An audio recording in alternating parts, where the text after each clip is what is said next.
Yasir, what would you like to say? Your experience? और इतने senior legends के साथ हम देखिए अभी मासूम बैठे हुए हैं। आरिफ भाई ने शुरू किया ये बताना कि फ़ारूक साहब ने ये पौधा लगाया, फिर सारे उसमें हम आवाज़ हुए। मैं ये बताना ज़रूरी समझता हूँ कि ये जो पौधा है ये भी फ़ारूक साहब ने ही लगाया हुआ है। ऑडिशन के बाद जो पाकिस्तान टेलीविज़न से पहली कॉल आई, अच्छा ये वाली लड़ाई मैं आपसे बाद में करूँगा।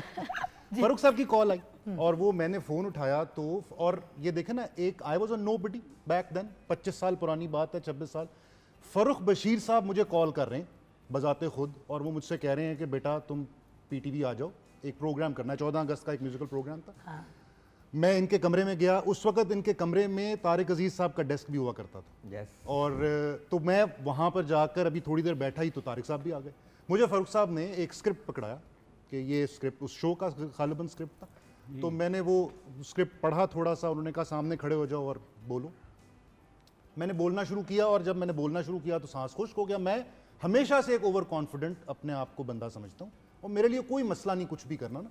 फ़ारूक साहब के सामने मैं खड़ा हुआ तो पता नहीं क्यों गला खुश्क हो गया, आवाज़ निकलनी नहीं, टांगें कांपनी शुरू हो गई, फील होना शुरू हो गया कि, तो मैंने देखा कि फ़ारूक साहब के चेहरे पे ना एक मुस्कुराहट आई। यही तो प्रॉब्लम है, वही तो मुस्कुराहट हमारा तरह निकालती थी। नहीं, वो समहाउ और द अदर उस मुस्कुराहट ने मुझे इतना कॉन्फिडेंस दे दिया कि मैं सेटल हो गया। अच्छा, और उसके फ़ौरन ही बाद ना फ़ारूक साहब ने कहा बैठ जाओ, अब हम इंतज़ार कर रहे हैं जो हमारी को होस्ट हैं।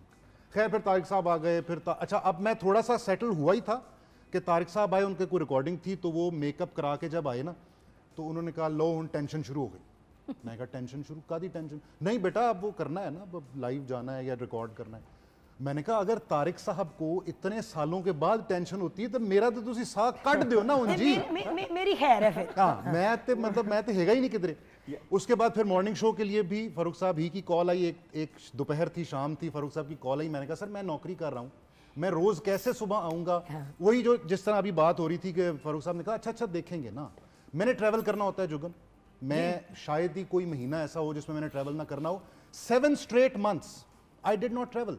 इत्तेफाक की बात यह है कि फ़ारूक साहब ने वो प्रोग्राम ऐसा बांधा, morning show 6 days a week, सुबह सुबह, मुझे ट्रैवल ही नहीं करना पड़ा। मैं 7 महीने लाहौर में था। कोऑपरेशन थी बहुत अच्छा इनके साथ। मेरा जो इज्जत, जिस तरह बात हो रही है, जो इज्जत पाकिस्तान टेलीविज़न में हर किसी ने दी, ये इदारा जो है ना, इसने मुझे शनाख्त दी,